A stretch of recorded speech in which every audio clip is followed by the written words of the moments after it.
Hey sisters, welcome to another episode of Starting Over. I am London. I hope you guys had an amazing week. It has been super crazy for me. This posting is actually super late. So it was my birthday last week. Woo! It was the first birthday that I've celebrated since I've been home. Um, Y'all, this birthday was really special for me because I really haven't like celebrated a birthday now don't get me wrong, when I was inside, when I was behind those walls, my family, my sisters, the women that I was doing time with, they really used to show up and show out for me like we did for each other for one another's birthday. But this was my first birthday that I've actually celebrated on the outside and had an amazing time since I was like 21 years old. And this birthday just wasn't like a birthday for me. It also for me was like a new beginning, you know? Like just really taking the time to like process things, where I'm at, where I'm trying to go, and just like visualizing where I want to be at for my next birthday, you know, God's will.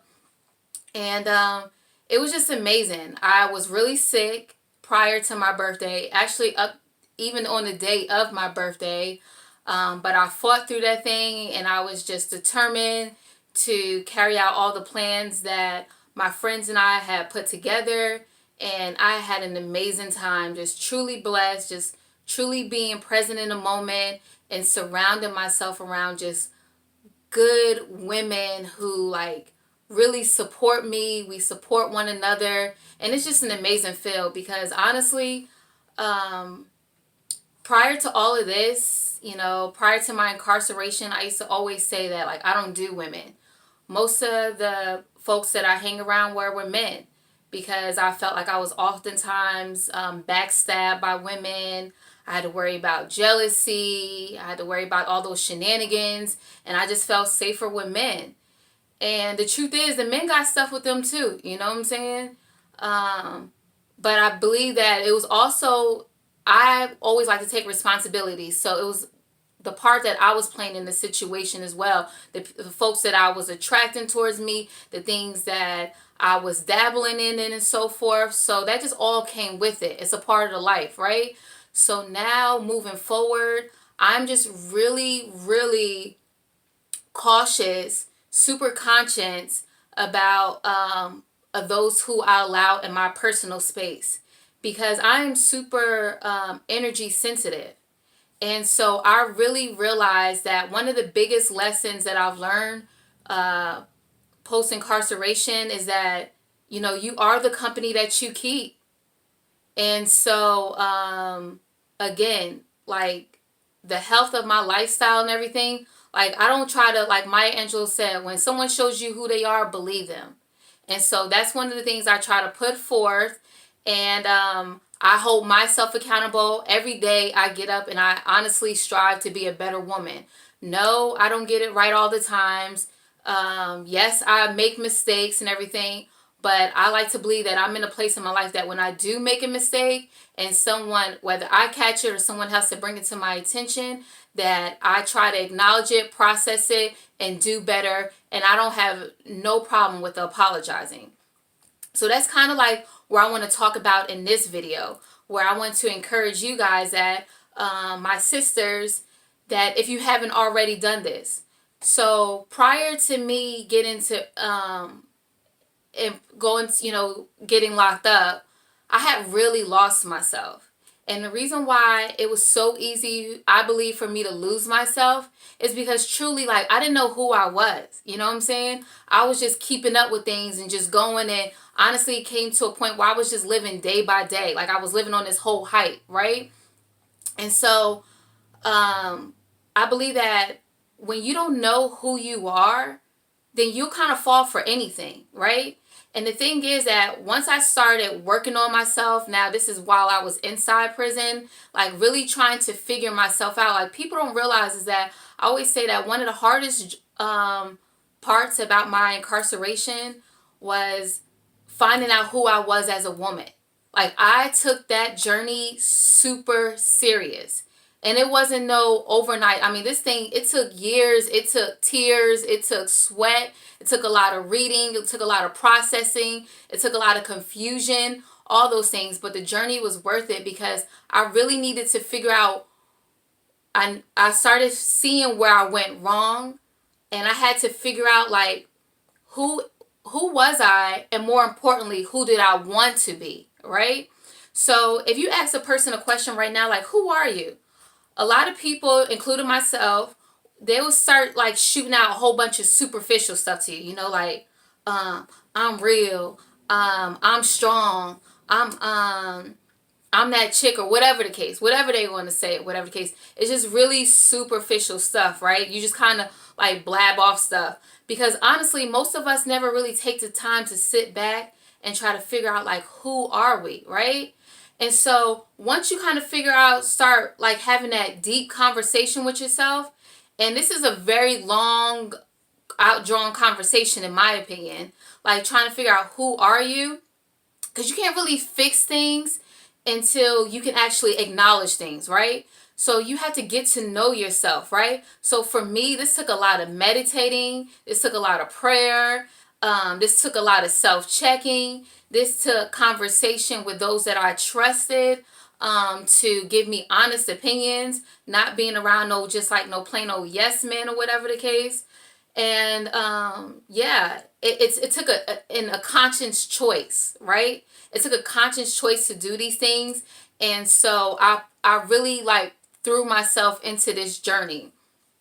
And so when I seen where I was, I had to admit to myself that I was naive, that I was a girl that like kept up with the Joneses, that I wasn't the best of friend at times, that I wasn't a good listener, that I had spoiled action, ways about myself, and I still do. These things, like, they don't go away overnight. You don't just magically become this better person, but at least if you can see things that you about yourself, acknowledge them, if you choose to, you can work on them, right? And so then I had to move forward to, okay, who do I want to be? So one of the examples that I'm going to give you is that for me, one of my top things of what type of woman do I desire to be? Like, when people look at London, who do I want them to see? And one of those things was, I wanted them to see a strong black woman. It's a strong woman, right? So, okay, well, that's kind of surface. So then you have to take the next step and say, well, what does a strong woman look like to you? Okay, so then I said, well, one of the things a strong woman looks like for me is a woman who is not afraid to make tough decisions for her life, right? That she doesn't run from pain. She doesn't run from fear or whatever the case. Like, she realizes that she has to sometimes that you have to make tough choices that may cause you to cry, break your heart, very uncomfortable, kind of disarray things in your life or whatever the case. But she doesn't run from making those choices. She makes those choices and she works through them, right? She works through them, and she knows that the whatever she's feeling at that moment, that it's okay. She embraces it, and she knows that, it's going to get better. Like, it's not going to kill her. And she doesn't run from those choices, that she works through it. And the reason why I pinpoint that is because I realized that the old me, who I was, that oftentimes I stayed in situations because it was the easier thing to do, right? It was I didn't want to deal with the confusion. I didn't want to deal with the drama. I didn't want to deal with the pain. I became more like, I guess, complacent, And so therefore, I ran from making tough choices, and those tough choices, running from it ended up dealing with me in the future, And so it's nothing that's it's not easy. I'm going through that right now, y'all. Like, but what I can say is that now that I've made the conscious choice, if that's the type of woman that I desire to be, when I'm going through it, I can acknowledge it and I try to work through it. I try to work through it, and sometimes there's a delay on me catching myself going through it, right? So like even for right now, I guess one of the major things that I'm dealing with right now, so things are like great, like I'm truly blessed. Like I got a car a month ago. Woo! And the big thing, see, I've had cars before. I had really nice cars before. But this is the car that has my name on a dotted line. Just my name. So I had to work for this. I had to get, it was like this whole process, right? Because I was expecting help to get my car. I wanted help. But things just played out and I had to like rely on London. And I'm glad that it honestly happened like that, right? So here it is that I've had cars before, but I didn't know the whole process of getting a car. I didn't know the whole process of the whole insurance and, building my credit and everything. So thank goodness I had close folks around me that knew this process that kind of guided me and showed me the way. So the first thing was getting my credit together, right? So I was trying to build up my credit, get that going, and I did it. I walked into that dealership and I walked away with a car, and on that dotted line is just my name, my own insurance, all that. Like all that falls on me. And when I tell you, that is just an awesome, amazing feeling because the the sole responsibility of that car relies on me. I had to make sure that I get together and make that payment. I'm not worried about Jim, Tom, Frankie, whomever, whatever. I'm just being real, right? To make those payments. All that falls on me. And I love it because this was all lining up as one of the things that I said also while I was doing my journey and changing myself on who do I want to be. I said that I want to be self-reliant, right?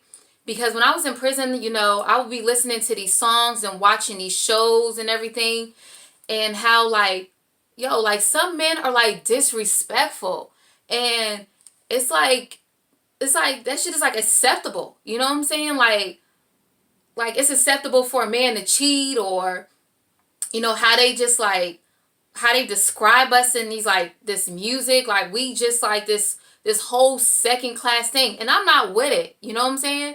Like one of the things that I really am working on right now is building up me, building up what my career, my goals, things that London wants to do. So when a man comes, he has to come like I'm putting this on the table, and it's like, what do you got to put on the table as well? Like equal partners and everything. You know what I'm saying? Not that like I want to be self-reliant, okay? Basically saying that, cool, if we can do this together, we could be a teamwork, we could be a power couple, that's what's up. You know what I'm saying? But it's going to happen, bro, with or without you.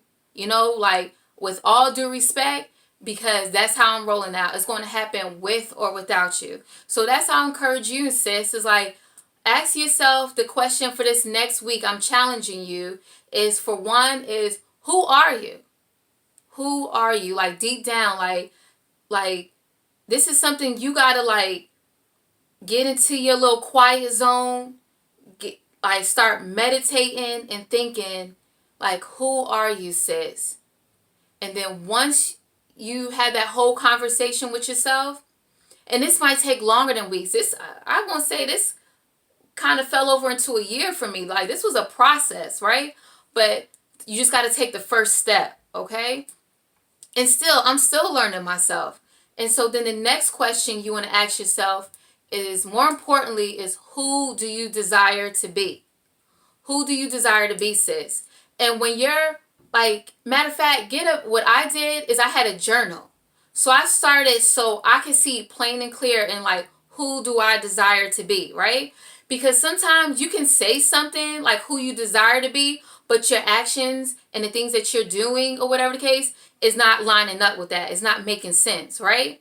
So, for example, whatever the case, I can say, okay, who I desire to be. I desire to be a boss. This is an example. I desire to be a boss. But I say that that's my like ultimate goal or whatever the case, one of the things of who I want to be. But then I don't want to do the work that it takes to be a boss, right? So that shit don't make sense or whatever the case is. So you got to line it up as like, okay, you owe this to yourself. Figure out who do you want to be and start self-checking the things that you got in your life that you're doing right now, things that you got to take care of to make sure that it lines up so you can reach the goal of who you want to be. You desire it, sis. So you deserve it, sis, I meant to say. So it's all up to you. Remember, all these things I'm saying to you, this is just a part of like literally like don't start next week, don't start tomorrow and everything. As soon as this video clips off, it's start now. Start brainstorming now, whatever the case. Like time is of the essence, you know what I'm saying? And I learned that. And so again, is that I'm for you. I hope that you guys are for me. And I'll see you next week. And also I wanted to put out there is that I'm going to be doing a podcast. So you can tune into my podcast and I'll put the link below. And so that you can hear more descriptive, I go more into detail about these things and so forth, about what I got going on and how did I get there. I try to keep these videos a little bit short. So I want to hear from you guys and have a blessed week. Be about your businesses. Let's get it. We on this journey. New beginnings, new start.